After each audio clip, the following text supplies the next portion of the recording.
Welcome to the Tobacco Online Policy Seminar, TOPS. Thank you for joining us today. I'm Mike Pesco, an associate professor at Georgia State University. TOPS is organized by C. Sheng at The Ohio State University, Michael Darden at Johns Hopkins University, Jamie Hartman-Boyce at University of Oxford, and me.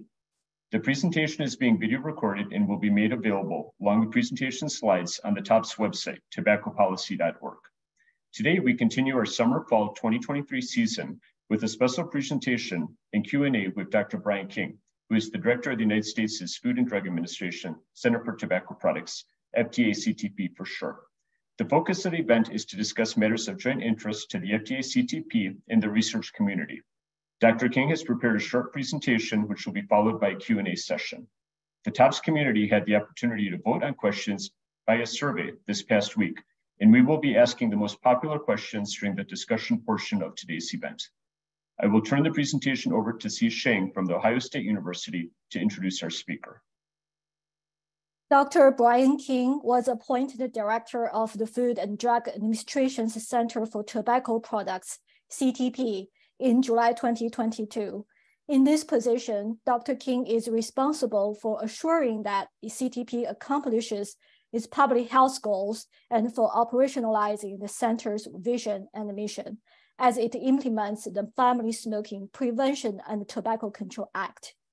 Prior to joining the FDA, he served as the Deputy Director for Research Translation in CDC's Office on Smoking and Health, and more recently as the Executive Editor of the CDC's Morbidity and Mortality Weekly Report Series. He has authored more than 200 scientific journal articles related to tobacco prevention and control, served as Senior Associate Editor for multiple U.S. Surgeon General's reports on tobacco, and was the lead author of CDC's 2014 Evidence-Based Guide, Best Practices for Comprehensive Tobacco Control Programs. Dr. Brian King, thank you for presenting for us today. Great, thanks, C, and thanks, Mike, for the intros today.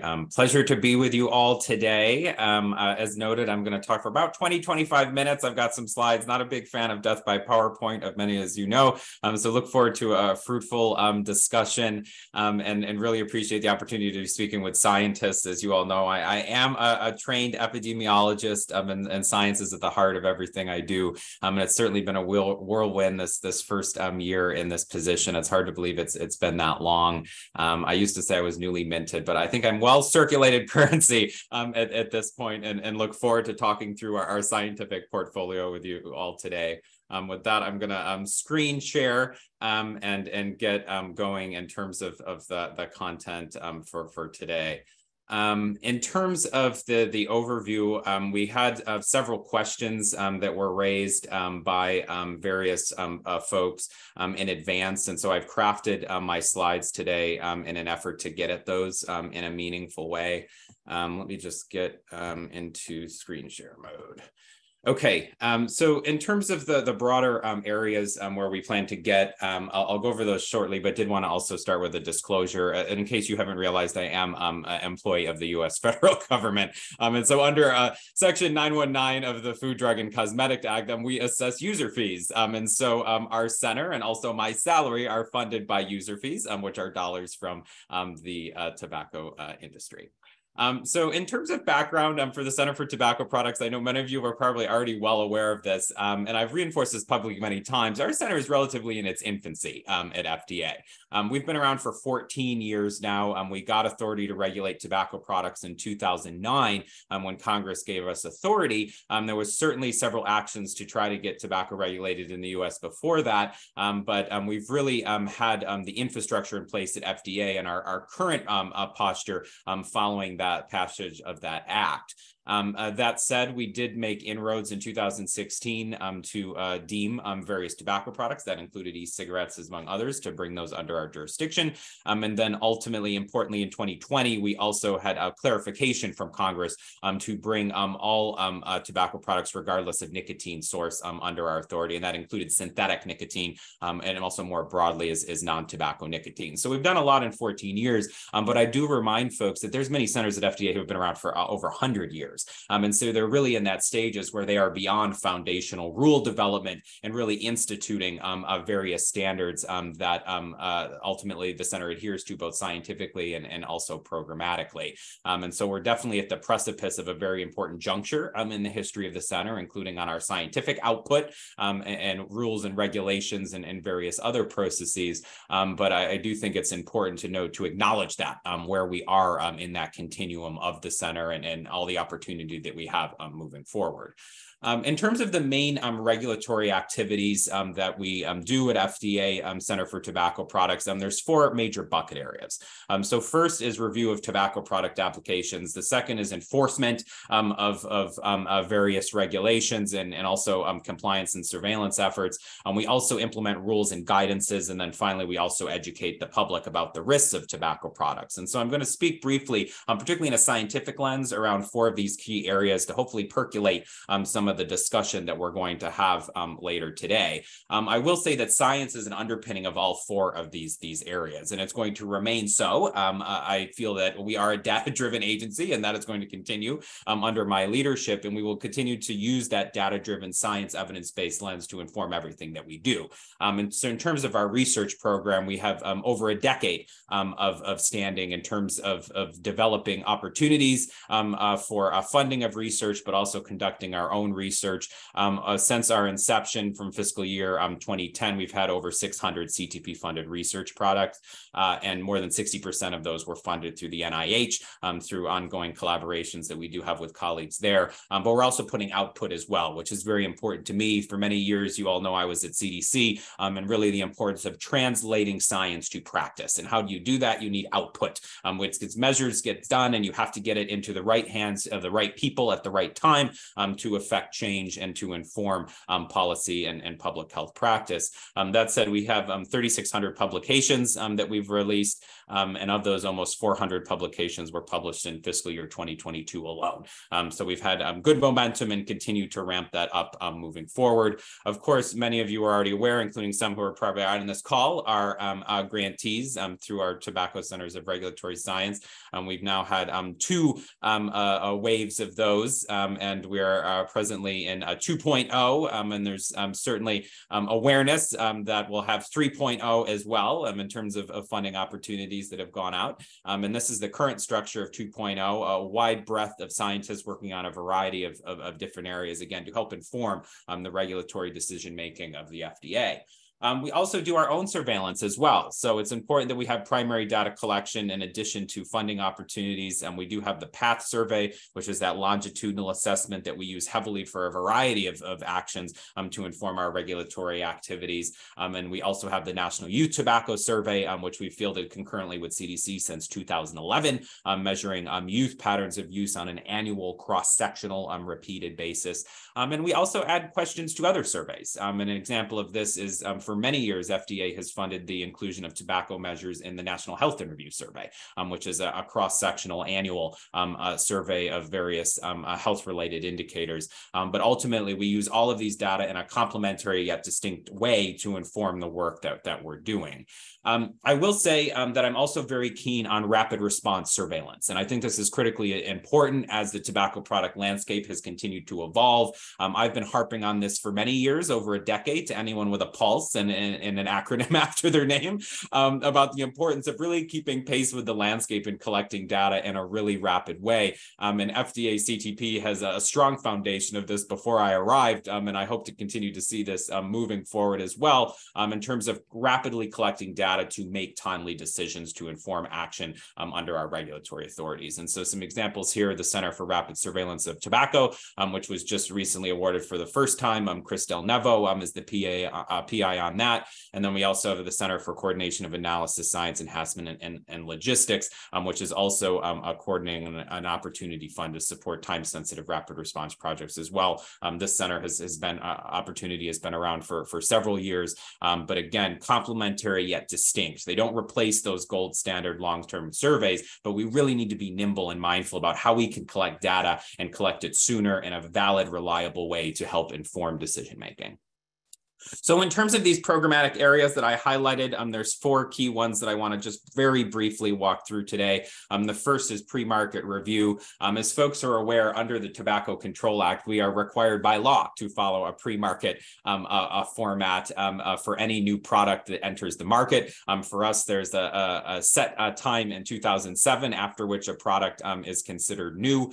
We do have major pathways for those that are not considered pre-existing tobacco products, for which applicants do have to submit, and those are the pre-market tobacco product applications for new products. We also have those substantial equivalence report pathways, sometimes referred to SE, and also exemption from SE request as well. In addition to that, we also have other opportunities, and this is not for the sale of products, but also how they are marketed. And so the modified risk tobacco mechanism is an example of that in terms of pathways for applicants to submit for consideration of their product and various advertising framing as a result of that sales. So when it comes to market authorization, if they don't have an authorization through one of these pathways, they are not on the market legally. And so as a part of our ongoing work, we continue to review these applications, but I do like to remind people the underpinnings of how we inform those application reviews. And when it comes to PMTAs, the pre-market tobacco route, we have a strict statute from Congress. And most other centers at FDA are dealing with what we call the safe and effective paradigm. And so you have to show that the therapeutic product, for example, is safe, but also effective at doing what you want it to do. Obviously, there's no safe tobacco product, so that wouldn't work in the context of tobacco regulation. But we do have the responsibility, according to Congress, to weigh the net public health impact. And that is determining if the product is appropriate for the protection of public health. And as a result of that, we have to scientifically weigh the net risks of the product against the benefits to make a determination. And in the event that the benefits outweigh the risks, that's when you hit that important paradigm of being able to authorize it as appropriate for the protection of public health. So where are we in terms of applications? Well, I'll use e-cigarettes as an example because they're driving the vast majority of the volume. Today, we have received 26 million products. So a lot of times people are very quick, well, just review the applications. A lot more complicated than that, folks. I wish it was that simple. But the good news is we have gotten through 99% of the applications. Many of these are very robust. We have a staff of 1,200 at the Center for Tobacco Products, and 550 of those are in the Office of Science. And we continue to review these applications, including those that were court ordered by a lawsuit from the American Academy of Pediatrics and others to finish certain high market share products by a prescribed period. We have announced that we intend to get through those by the end of this year. I'm working like gangbusters to make that happen. But at present, the good news is we're 99% through.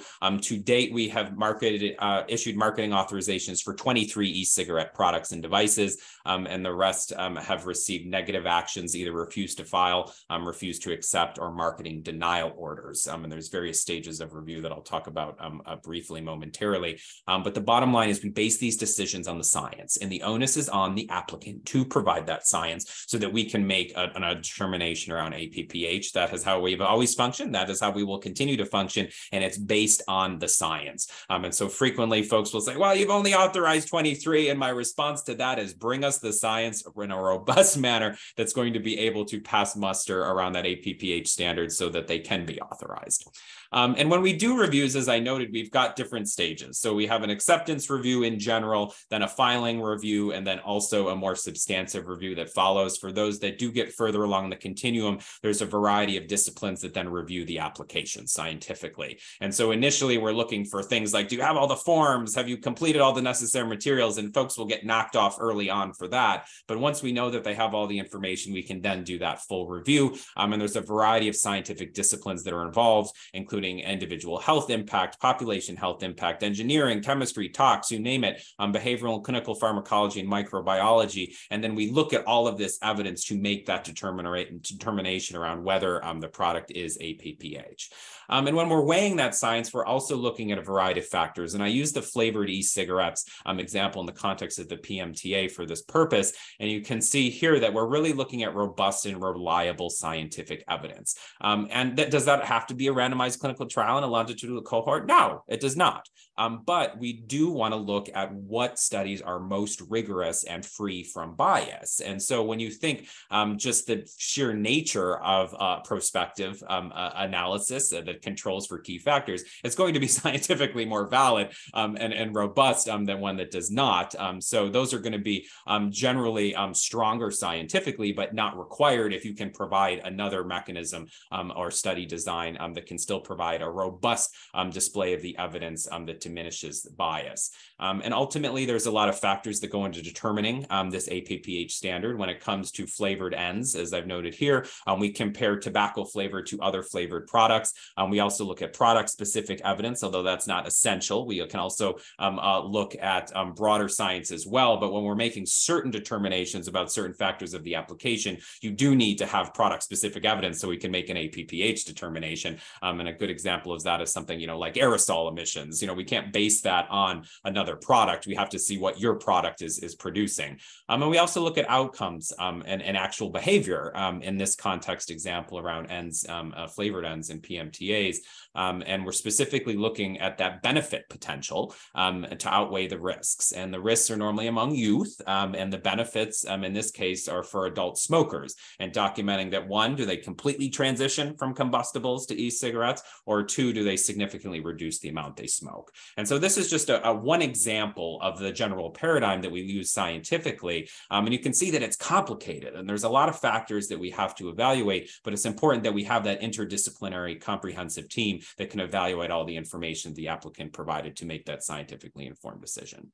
Now, in addition to pre-market review, we also do product standards. And so these are rulemakings and guidance, and these follow a standard process. And in typical bureaucratic form, there's a lot of different steps. First, we announce we intend to do something, then we propose it, then there's a public comment period, and then there's a final rule issued. I will say that the importance of science is driven across the whole continuum of this process. And it's very important in particular that we use strong science to inform the proposed rules, but also that we solicit that public comment. A lot of times I get questions around, well, what's the best protocol to follow for a public comment? And my answer to that is science-driven and as robust and comprehensive as possible. It is not a quantity, a democratic contest, it's quality. And so just simply filling out a form letter with the same information is not going to be as useful as a robust, scientifically driven comment that provides new information to inform. Of course, we use this information. We have to respond to every single comment when we eventually determine if we're going to proceed forward to a finalized rule. And so it's really critical that we do have that information across the continuum of the rulemaking process. Now, in terms of some rules in the queue, some examples, 2 rules that are headed towards final status. Our goal is by the end of the year is one to prohibit menthol in cigarettes, and also one to prohibit characterizing flavors in cigars. We've announced publicly that the intent is to finalize those by the end of the year, and they are in President Biden's unified agenda. We have used a lot of science from out in the community to inform these. Here's just some statistics. About a quarter of the citations referenced in those were from CTP funded publications. And so we use a variety of sources, but again, it's really important that we continue these funding opportunities so that we can collect data to inform our decisions, but also the broader scientific community as well. And you can see that we've used the diversity of science and information to inform those particular product standards. We also continue to do scientific assessments that inform our regulations and guidance. Here's just some examples of menthol in cigarettes and flavored in cigars. We had 3 separate scientific assessments that were developed and went through FDA's external peer review process to inform the decision-making therein. In addition to those, we also have we have announced our intent to propose a rule related to a nicotine standard to cap the maximum level of nicotine in cigarettes and certain other combustibles. We have said publicly we intend to do this. We are working on that proposed rule, and we're committed to getting that out as soon as possible. This is another area where it takes time to develop that proposed rule to make sure we have the science, and then it would open up to public comment for individuals, including researchers, to provide their input on what's included in the proposed rule. Now, in addition to the pre-market review and the product standards, we also do compliance and enforcement. This is a particularly important component of our portfolio, and we have a lot of different factors to consider. First and foremost, I like to assume admirable intent, and I want to make sure we give people the information they need to comply with the law. And as a result, for many years, and we continue to do so, we provide training and education and outreach to those we regulate to make sure they have the information they need to adhere to the law. But if they don't, we do have surveillance and inspection investigations. We have arrangements in all 50 states and territories, and some of those are directly with health departments, and others are separate through third-party contractors. But we use those to conduct surveillance and investigation and then take enforcement actions. We initially normally start with various things like warning letters, and we can escalate them from there. But in general, we're broaching across a broad diversity of enforcement scope all the way through the supply chain, from manufacturers all the way to retailers. And we can take a lot of actions. Here's just an example for manufacturers, again, from warning letters up. We also can take actions against retailers as well. And here's just a slide presenting where we've been over time in terms of taking action on these. In terms of warning letters, a majority of people generally comply, but if they don't, then we can proceed and escalate further. And we've taken some firsts over the past year, including the first injunctions against e-cigarette manufacturers and also the first civil money penalties against manufacturers as well. We're prioritizing right now disposables, and that is because those products are most commonly used among kids. And so it's not to say that that's all we're addressing. I know there's a misperception that we don't have the ability to regulate or enforce against disposables. There is no loophole. We have the ability to shift our priorities based on what we're seeing in the marketplace and the science, and that's exactly what we've done. So taken several actions against disposables recently. And we also have resources as a result of these inspections that you can access as researchers and scientists to see the output of those inspections, and you can sort by different factors to identify when those occurred and where those have occurred. So now last one before we open it up to Q&A, public health education and resources are really critical. As you know, at the Center for Tobacco Products, prevention campaigns have been our bread and butter for many years, including the real cost. But importantly, we have to have a science-driven approach to develop those campaigns and also to evaluate them, which is very important to us. We want to continue to follow that data-driven approach to make sure that the science is appropriately broached and we're hitting the right target population, and also that it continues to remain effective over time, again, that we're not having unintended consequences among unintended populations. And I will note, too, that it's not just a youth prevention angle. We also continue to do work on cessation among adults and also continuum of risk. So we're continuing research into messaging among adult smokers around nicotine and continuum of risk. We also have some initial data-driven efforts that are underway that were recently acknowledged in our update to the Reagan-Udall Foundation that we're updating on a quarterly basis to let the public know about where we're going in terms of making changes to the center to maximize our effectiveness and our efficiency. And that includes continued work to, again, develop that data to inform potential strategies around continuum of risk, largely focused on adult smokers. So before I close my mouthpiece, I just wanted to end with a quick summary slide. Bottom line is we're committed to a full scope of regulatory authorities. We've got a lot of authorities afforded to us, and we're committed to using those in a comprehensive way to help reduce tobacco-related disease and death. We collaborate very heavily and also lead a lot of scientific data-driven efforts. That's going to continue. That doesn't mean to say we can't do more. We're certainly committed to doing that, but we also have a flatline budget for many years. And so when that happens, you have to make important prioritizations and decisions. And we're also continuing to support grants and contracts as we're able in coordination with NIH. In terms of acting funding announcements, here's a few examples through the Tobacco Regulatory Science Program, including R01, a K99, and a K01. And we also have continued support around conferences and scientific meetings through an R13. We're fancy, so we've got some QR codes if you want to scan those to find more information. And I'd also encourage folks to follow these other resources as well, including the NIH Tobacco Regulatory Science Program. And also for those that are FDA specific, you can go to the Federal Business Opportunities website for those that are run by FDA and outside of the NIH coordination collaborative opportunities. So with that, I'll end with this slide. If you have any questions, you can follow up we're on all major social media platforms, and encourage folks to reach out to us with any questions, and also follow appropriate channels as well if you're grantees through appropriate mechanisms with NIH. NIH and others at CTP's Office of Science. So with that, I will close my mouthpiece and we can open it up for hopefully some fruitful discussion.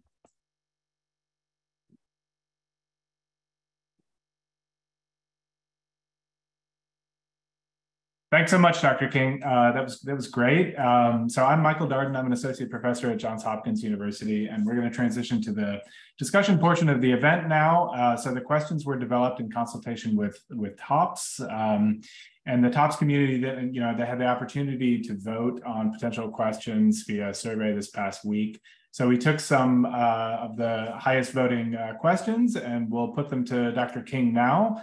And following his answer, we'll have a bit of a follow-up amongst the hosts and the panelists. So I'll start with the first question, and it's about the tobacco, the pre-market tobacco product application that you talked about a fair bit. Specifically, is the FDA-CTP able to use research on a class of products in the pre-market tobacco product application process for individual products? So you talked you said that there were individual product specific research that's coming from the applicant, but how do you use class specific research results that come out of the literature? Yeah. So the bottom line is that we use a comprehensive array of different sources of data. And so it's not any single one that is required. But I will say that in order to answer certain questions that are relevant to making an APPH determination, we do need application specific data.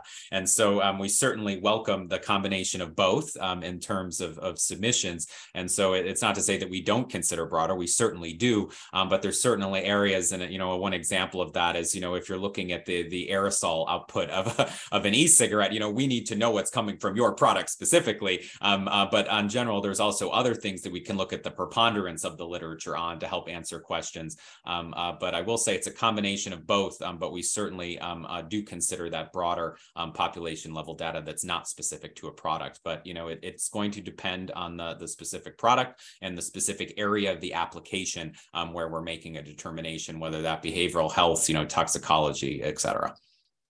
And is that an area where there's like parameter uncertainty from the parameters from the research literature creates tension between the applicant and the FDA? So my product's not, that general class. Is that a source of tension for you? Well, I'll say that, there's always going to be scientific discussion around the merits. Like, as a scientist, I know, you produce a study and you think it's the greatest thing since sliced bread. But, reality check, that's not always the case. And I think that there's a very important distinction between factual inaccuracy and scientific agreement or disagreement. And, folks frequently follow a careful line. But the bottom line from us is that we're following the most robust science possible. We're very clear about what we want applications to submit. There are opportunities for applicants to respond. And so if there's initial negative decision and there's deficiencies that are relayed, the applicant gets that opportunity to respond and to provide, well, we think this is sufficient scientific evidence, or here are the responses we have to the specific questions you raised to get to a point where we can make a fully informed decision around the authorization. So, I will say that we're always erring on the side of transparency and engagement with applicants, but the bottom line is, you've got to provide the evidence. And I've said this publicly before, do not come to me with a macaroni necklace masquerading as a string of pearls. We need to make sure we have the strongest science possible. And it's important that we use that to inform our decision-making. And that's what we've done. And that's what we'll continue to do. Great. Mike? Okay. Turning to the next question. The FDA-CTP has funded substantial research using population assessment of tobacco and health, path data, and longitudinal cohort studies to find that e-cigarette use in one period is associated with more dangerous tobacco product use in another period. Some have argued that this shows a gateway. However, this conclusion contrasts with youth smoking rates falling to virtually zero during a decade with e-cigarette availability and declining faster than ambitious public health objectives. Additionally, most quasi-experimental studies find that restricting e-cigarette use increases youth cigarette use. So our question is, how does the FDA-CTP handle situations in which there is disagreement in the literature? For example, longitudinal cohort studies generally finding e-cigarette use in one period leads to higher youth cigarette use in another. in natural experiment research generally finding that e-cigarette availability reduces youth cigarette use. Great. Thanks. So very long. It was a dissertation comment question. So I think I've got it all. I mean, I think, ultimately the bottom line for us is we're going to use the strongest evidence possible to make our decisions. And we look at the preponderance of the evidence. And so you have to look at the rigor and quality of the science for any particular issue. And we take a very meaningful approach to make sure that we're clear when we feel there is sufficient evidence to take an action, and also to be mindful and acknowledging when there's uncertainty around a specific factor. When it comes to the gateway, I think it's important to note that there's a variety of different study designs. I think it's important to also be mindful about, ecologic associations and being able to account for the variety of the factors that can influence that, including, regulatory context in the environment where you assessed it, and also variations in the populations and baseline levels of different use.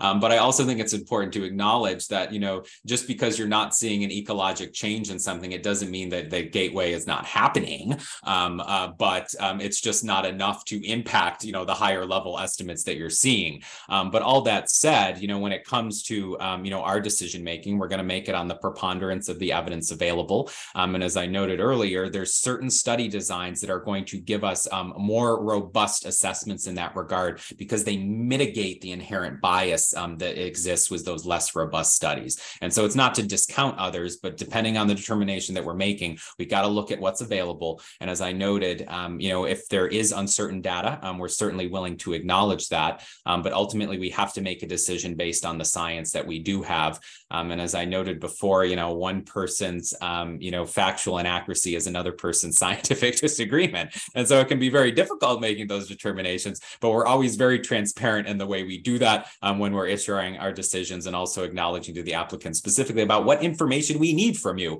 in order to make a determination. And that's also holds true for our product standards as well. Great, thank you, Dr. King. Would you be able to talk any more about how the FDA weights evidence from different study designs? The randomized controlled trial is often considered the gold standard in terms of internal validity. But researchers have raised concerns about how generalizable are some of these findings if they're, conducted within clinical settings, for example, right? Yeah. The longitudinal cohort studies, in contrast, they don't really seem to mimic the random. They don't have any randomization at all, right? Relying, on self-selection basically into different tobacco products, which oftentimes would raise concerns to researchers. Natural experiments, these try to kind of take the best of both worlds in some sense, right? In terms of having strong internal validity by taking advantage of some naturally occurring phenomena, such as a policy change or something else occurring, right? And then being able to study that with arguably strong generalizability by looking at the effect of this natural experiment within a general population, not necessarily like a clinical population like we would with the randomized controlled trial. So how would the FDA rank, I guess, kind of the strengths of those in terms of mitigating bias? I think you mentioned that being important. Randomized controlled trial, natural experiments, and longitudinal cohort studies. Yeah. So I really appreciate the question. And I know as a scientist, I can relate that we always like a cut and dry answer, like yes or no, but it's not that simple, unfortunately, and it depends on the specific application. But from our standpoint, as I noted, we don't preclude the consideration of a diversity of designs. And typically, in the case of the flavored e-cigarette, we have clear standards that the randomized clinical trials in the perspective are going to provide the most robust evidence, but that doesn't mean that you couldn't get evidence from elsewhere through another study design. But ultimately, it's up to us and also the applicant to review what they've submitted and determine was this evidence in the science they presented, whatever study design it was, sufficient. And we review the inherent limitations to those designs. We acknowledge various factors as simple as Hill's criteria that we all know as scientists for causality, and really look at the different factors and biases in making that determination. And so it's not that there's any individual ranking of a study design, but it's going to be very context specific. It's going to be dependent on the issue that we're talking about. But in general, those studies that are going to mitigate the most bias and account for as many factors that are going to enhance external, internal generalizability are going to be the ones that are going to hold stronger muster. I'm also mindful of the fact that, RCTs don't always equate to what people do in real world. We certainly see that with nicotine replacement therapy for many years. And I think we're also seeing that in some respect in e-cigarettes as well, where what you necessarily see in an RCT is not necessarily what happens in the population. But those are the things that we have to weigh when we're looking at the evidence. And again, look at the full spectrum of what we've got, including the variety of study designs and also the inherent biases to make that fully informed decision. So to kind of boil it down, then, within the PMTA process, right? I assume then that you guys have some kind of a parameter for what the FDA has determined the effect of e-cigarettes is in general on cigarette use for kids and maybe for adults, right? Are in the PMTA process, are you able to say anything about if you believe that e-cigarette availability, it leads to more cigarette use, or does it lead to less cigarette use? And I think there's scientific evidence supporting both of those possibilities, right? Yeah. So I will say that that's going to be application specific. And so when we are reviewing a PMTA, it is the responsibility of the applicant to provide that information. And when it comes to make a determination around the net benefits of their product, say a flavored e-cigarette, they've got to demonstrate that there are net benefits to the population. And so we've been very clear publicly, just again, using flavored e-cigarettes as an example, that you got to show us one or two things. And that's that your product is effectively helping adult smokers transition completely from a combustible to an e-cigarette, or that it significantly reduces the amount that they're smoking. And then we also look at the preponderance of youth use as well. And again, it's a combination of science from different areas. We look at the population levels of youth use, the preponderance of the science around flavors being a major driver of youth initiation. But when it comes to overcoming that, you've got to have some application-specific information that documents that your product is going to help people transition completely, and also, or significantly reducing the amount they smoke. So it's not as simple as just looking at the overarching science and saying, well, at an ecological level, we're seeing this relationship. The applicant has to come to the table with that information to make sure that they can demonstrate that their product in particular is APPH, and that's what Congress requires of it. So it's not a blanket endorsement of an entire product class. It's you review the merits of that application based on the science provided by the applicant and make that decision. And so, it's not as simple as a cut and dry, but for our part, we do have policy memos that we create at CTP to inform decisions around making determinations around PMTAs. We have historically released those. We stopped in 2019, and we have since started doing that again. And as a result of the Reagan-Udall evaluation, it's very clear that we've got some work to do around transparency. And I think that's a good example of making sure we're clear to the public around what are the standards we're using. And that includes policy memos around the science to inform our decision-making around PMTAs and other application pathways. Michael Darden's his original question was, can class-specific research be used just in the PMTA application process? On this specific question of what effect does e-cigarette use have on subsequent cigarette use, it sounds like you're not able to use any class-specific evidence there, and it has to be product-specific evidence. It's going to depend on what you're looking at. I will say that on the flavored review pathway, an applicant could certainly submit broader population-level information, but we need evidence, and we've noted this publicly in our determinations, that it's going to help you transition completely when it comes to an adult smoker, or significantly reduce the amount you smoke. So it's not that we won't consider broader population level, but specific information related to your product is going to be essential for an authorization of that product. Thank you. Thank you. So our next question is also related to PMTA. So how is the FDA-CTP transparent with the scientific community currently about their use of research in evaluating pre-market tobacco product applications? Could this be improved in any way? Do you see the value of the broader community in the PMTA review process? Yeah. So can it be improved? Absolutely. I think everyone can improve, and we're certainly committed to doing that at CTP. I will say that with the Reagan-Udall Foundation evaluation that just occurred, it was very clear that one underpinning theme was transparency. And I think that, that's something that we're certainly working on, as was evidenced by our response, and that includes our scientific work. I also think it's mindful to consider a few caveats. And so it's not, we're going to go from Fort Knox to a national park overnight, because there's certain restrictions about what we can do. And one of those, of course, is confidential company information. And so we cannot open the floodgates and release information that we are required by law to protect. And so we certainly, when we're issuing a marketing granting order, we issue summary information on that science to the public. There are certain things that have to be redacted when someone submits a FOIA for specific information, but we're certainly committed to releasing as much information as possible within the law when it comes to those marketing granting orders around what was the qualities of that application that got through the test and got that authorization, so that others can learn from it. But also, I think we can do some additional work in terms of informing folks on the front end. And one example I just mentioned was those scientific policy memos, is making sure the public has access to those so they know what the standards are, and that also we continue to release those as we continue to provide clarity on the processes that we use.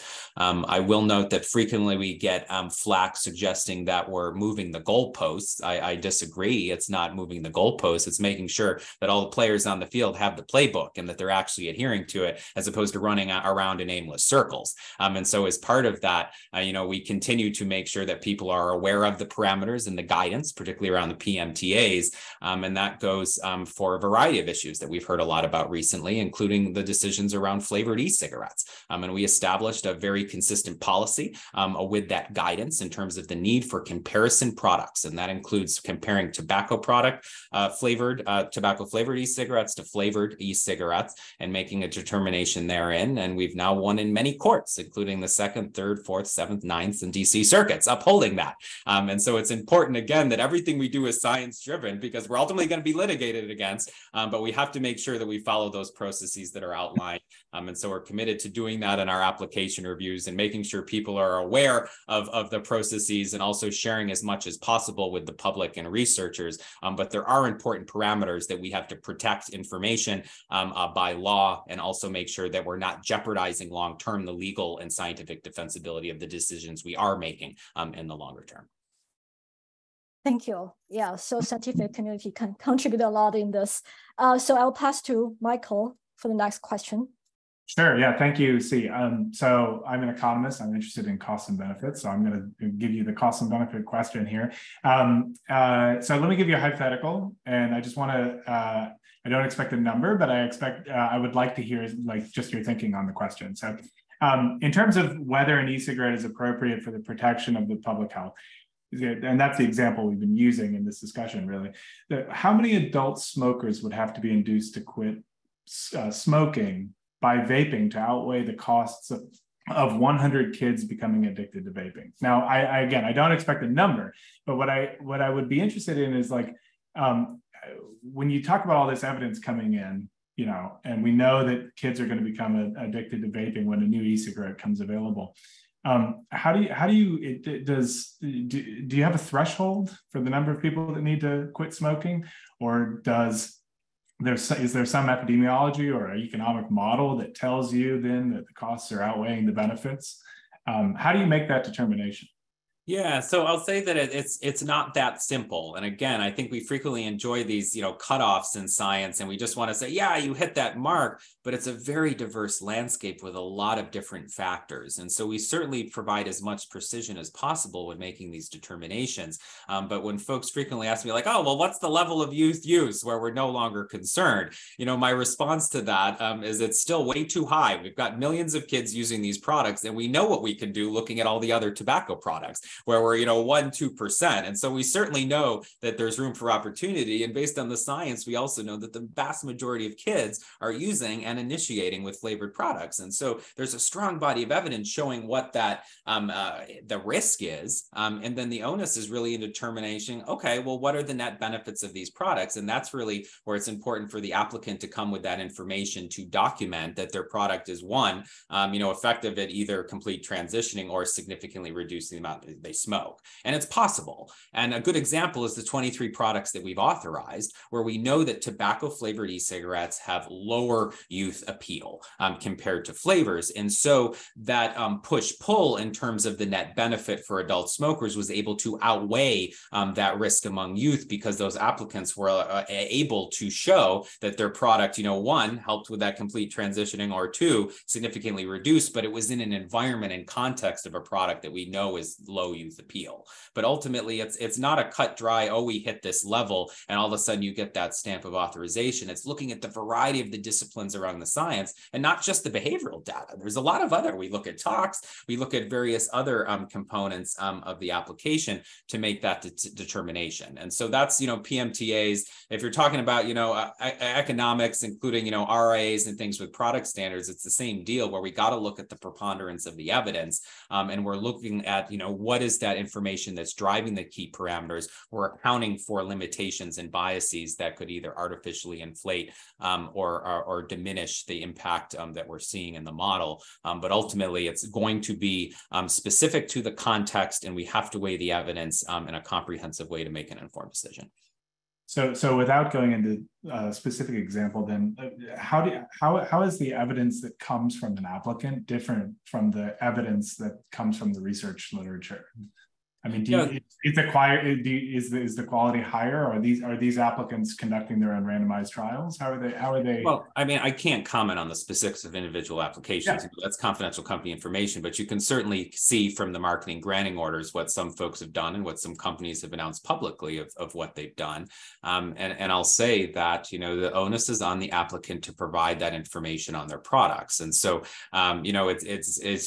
it would not be surprising, I hope, to folks that, applicants would be conducting a study of their own product. And that's important, particularly if you want to document that net benefit, as we've used as an example for flavored e-cigarettes, of having product-specific information. And so, we ultimately welcome the diversity of input and science, but the applicant, has to demonstrate that their product meets that threshold. And if you want to do that, it's critically important that you're able to showcase science that reinforcing that your product meets those appropriate standards. And so those out in the ether can certainly do research on that product or others, but the onus is really to document the evidence specific to that application. And again, this is not my personal opinion. This is what Congress has required us to do by law, and that is what CTP does.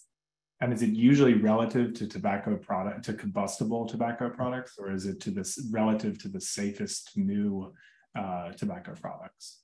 So that is what's going to depend on the specific application and the situation at hand. And so when we're talking about e-cigarettes and the flavored e-cigarette example I've used, it's combustible products. And that's the standard. But we've been very clear in our guidance for PMTAs that comparative products are important. And it's up to the applicant to determine what that comparator is according to what they feel is strongest to demonstrate the impact to get an APPH determination. And then CTP reviews that science and we make that determination. But it's going to be dependent on the application and the product class and the available evidence.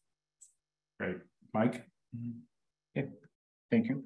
Are there any examples of decisions or statements FDA-CTP has made that were either incorrect or are outdated based on new evidence? What are channels for researchers to inform the FDA-CTP of possible errors in regulatory decision-making? And what would the process look like for the FDA-CTP to fix these? Yeah. I was not born yesterday. Don't be fooled by the youthful glow, folks. So not going to get into the weeds of specific decisions, but I will say that we do everything we can to get it right based on the available science. And if there is ever a situation where we do not get it right on a PMTA, there are methods for us to correct that and do so. And we also have mechanisms for folks, if they do have concerns around any decisions, to contact our ombuds office to make a request or a complaint so that we're made aware of it. And we welcome that opportunity for folks to provide information and evidence. Ultimately, when it comes to us, making our decisions and messaging to the public, science is going to be the key driver to do so. And I will note that science evolves over time, and that's just the nature of science. And so it's critically important for us that we keep a pulse on where the evidence is on specific areas, and we continue to do literature reviews and keep up to speed. And we also continue to evaluate the evidence that comes in applications. And things are going to evolve. And it's not just the products themselves, but it's also the use in the population. And I think e-cigarettes are a critically important example of that, where you've seen very rapid changes over very short time periods among youth. You've also seen very rapid innovation among the products. I think Nic salts is a really good example of that. And I think that that's one of several drivers where we're starting to see some variations in the outcomes of certain studies around e-cigarettes, but also importantly around some of the outcomes and initiation studies as well, in terms of changes in youth use of these products. And so ultimately, we're going to monitor the extent of the evidence. And of course, if we get something wrong, we're going to correct the record. But I will reinforce what I said earlier, that one person's factual inaccuracy can be another one's, scientific disagreement. And it's important that we don't immediately assume something is wrong if it is in fact an area where there's still uncertainty in the science. And as scientists, it's our responsibility to continue to grow that science and evaluate it so we can best answer the questions to make an informed regulatory decision. So, it sounds like the PMTA process, it seems heavily applicant-specific research. I think that's kind of a theme that I believe I'm hearing from you. So, for the types of inputs that the FDA uses from the research community, not like the industry researchers, is it fair to say that that's more likely to be used like in developing product standards, that kind of thing? And is there, going back to the transparency question, I guess, on product standards, is that information that the FDA can release, where if you're developing a product standard, you can, and maybe you do, tell us these are parameters that we have used in developing that product standard? Yeah. So, I'll say that, generally, yes, by the mechanism itself, a product standard is going to look at the broader evidence beyond, any single product. And that's just because, a product standard addresses an entire class. And so, in the product standards, the two that are now moving towards final, we do those scientific reviews of the preponderance of the evidence and make, the outline for the science driving our decision in the proposed and final rules. And importantly, we have that public comment period, which is a critically important lever. And so we put out, the available evidence based on our reviews, and then we put it out to the public and say, okay, comment. And people do. It was over 250,000 people commented on the menthol cigarette and flavored cigar product standards. And I think that's a good thing. And I welcome the comment because there's useful information that say, hey, listen, this study was published and, you didn't consider it, and you should, or, this input, in your model doesn't seem quite right. And so that's the point of the public comment period.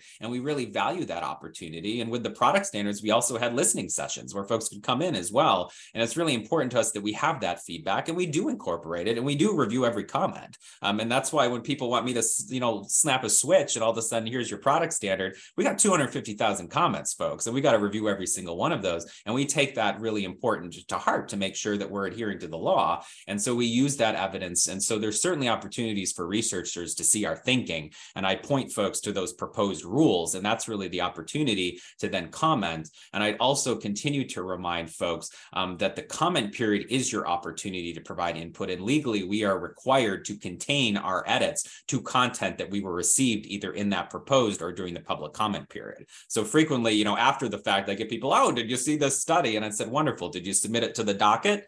Because that's what we use to inform our decision making. And it's critically important that we do get that input from researchers standards, but they got to do it within the confines of the processes that were afforded by Congress. So with the,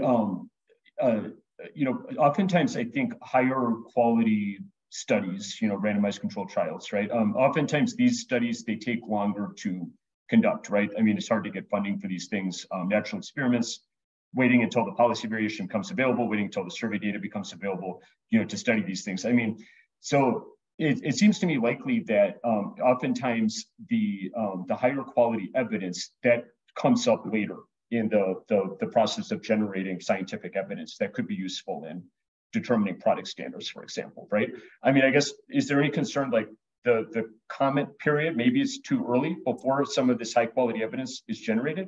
Or is there a way that even that this high quality evidence, if it is disproportionately generated later in the process, that it still can be filtered into, product standards, even if that the public comment period is already closed? Yeah, so in terms of our processes, we base our final rules based on the feedback received during the public comment period. And I'll say that in terms of product standards, the first several out of the gate are based on decades of science. And so the nicotine one is a prime example. We have multiple decades of science, including clinical trials, but also observational studies to really inform the decisions. And FDA would not come forward with a product standard if we did not feel that there was sufficient evidence to justify the proposal of it as a product standard. But, on balance, that's why we have the comment period. And it's no guarantee just because we put something out to comment that rule is going to move forward. We follow the rulemaking process. And so if there was additional evidence that was provided during the public comment that said, listen, this isn't right, or, you haven't considered this, it's no guarantee that we would continue with final rulemaking. But ultimately, we're committed to getting a product standard that's going to succeed. What's the point of proposing if it's not going to, eventually continue as far along as it can in the rulemaking process? And that starts from the beginning with a robust body of science. So there's certainly science that's evolving over time, but we're moving over a very quick pace here, and that we just had the public comment last summer, and we're moving to finalize by the end of this year. And so we're certainly encompassing the variety of the evidence that is coming through the public comments, but we're talking months here and not years in terms of making final decisions around, the ultimate content in these two product standards in particular. Thank you. Thank you. We only have 5 minutes left, so I'm going to pose one last question on behalf of researchers. So we know that the FDA-CTP grant applications are reviewed by a tobacco-specific special review panel rather than using the NIH standing study sections. So can you tell us about the benefits and disadvantages of convening this special emphasis panel? Do you have any concerns that this may lead to more group thinking and penalize new ideas and new researchers outside the normal circles? Mm-hmm. Yeah, so I'm not normally one to punt, but I'd say this is a good question for NIH. Like this isn't our wheelhouse.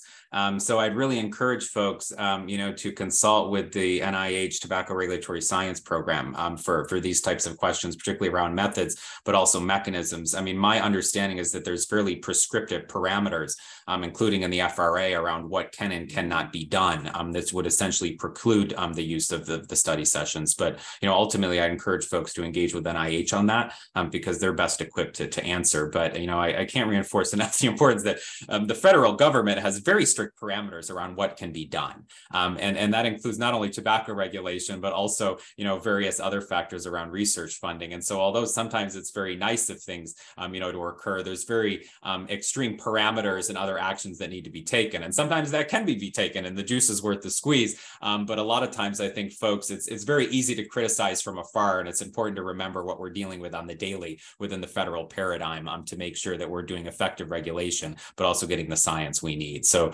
definitely open to continuing to move the needle on things, but we also have to be mindful of the parameters that are afforded to us, frequently afforded to us by law. Thank you. One last question. When you look at the research, do you look at international settings? I mean, there's e-cigarette, research that's going on all over the world. Yeah, absolutely. Yeah, absolutely. And we use that across the board. So, folks could include that in product applications, but also in product standards. We definitely do. An example of that would be in the recent menthol, the proposed rule. We had evidence from Canada And so definitely look at that. And I'd say that it's also not outside the house, it's inside the house too. We look at state and local data. And that's been the bread and butter of tobacco control for decades, right? And in terms of building that evidence base at the state and local level. So we're certainly looking at the evidence at various geographic levels to inform, but also mindful of different parameters that could inhibit comparability. And so obviously there's different regulatory structures, different policy approaches in place, and also different baseline levels of different tobacco product use that is we have to consider when we're trying to make a comparison between what's happening in one country versus our own domestically.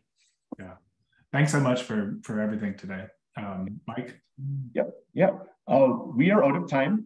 Thank you, Dr. Brian King, for joining us today for an engaging and enlightening discussion.